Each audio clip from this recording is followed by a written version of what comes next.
मुंबईतील रहेच्या डेव्हलपरची 1100 कोटींची मालमत्ता ईडीने जप्त केली आहे। हा तपास सुमारे 2400 कोटी रुपयांच्या कथित मनी लॉन्ड्रिंग प्रकरणाशी संबंधित आहे। ईडीच्या माहितीनुसार जप्त करण्यात आलेल्या मालमत्तांमध्ये एनए बिल्डवेल प्रायव्हेट लिमिटेड आणि रियासत पॅलेस लिमिटेड कंपन्यांचा समावेश आहे। तर रहेच्या डेव्हलपरची 1100 कोटींची मालमत्ता ईडीने जप्त केलेली आहे। सुमारे 2400 कोटींचं हे सगळं प्रकरण आहे आणि त्याच प्रकरणी ईडीकडून चौकशीनंतर गुन्हा नोंद झालेला होता आणि आता या प्रकरणी ईडीने ही मालमत्ता जप्त केलेली आहे। रहेच्या डेव्हलपरनं खरेदीदारांकडून काही रक्कम घेतल्याचं आणि नंतर ती अवैधरित्या वळवल्याचा आरोप होतोय। आपले प्रतिनिधी सूरज सावंत आपल्या सोबत आहेत। सूरज, नेमकं प्रकरण काय आणि ईडीने कशी कारवाई केली आहे?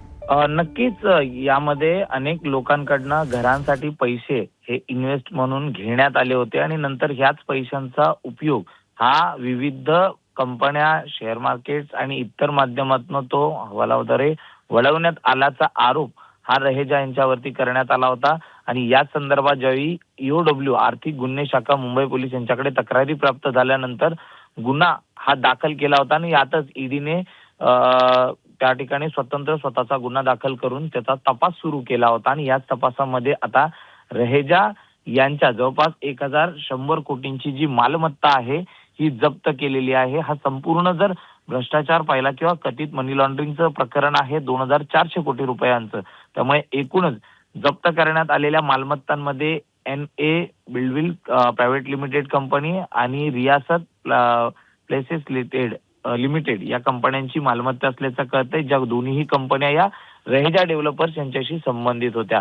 त्यामुळे एकूणच घर खरेदीच्या फसवणुकीच्या तक्रारीनंतर उघडकीस आलेले हे संपूर्ण प्रकरण आता एकाच वेगळ्याच दिशेने जाताना आपल्याला पाहायला मिळतंय।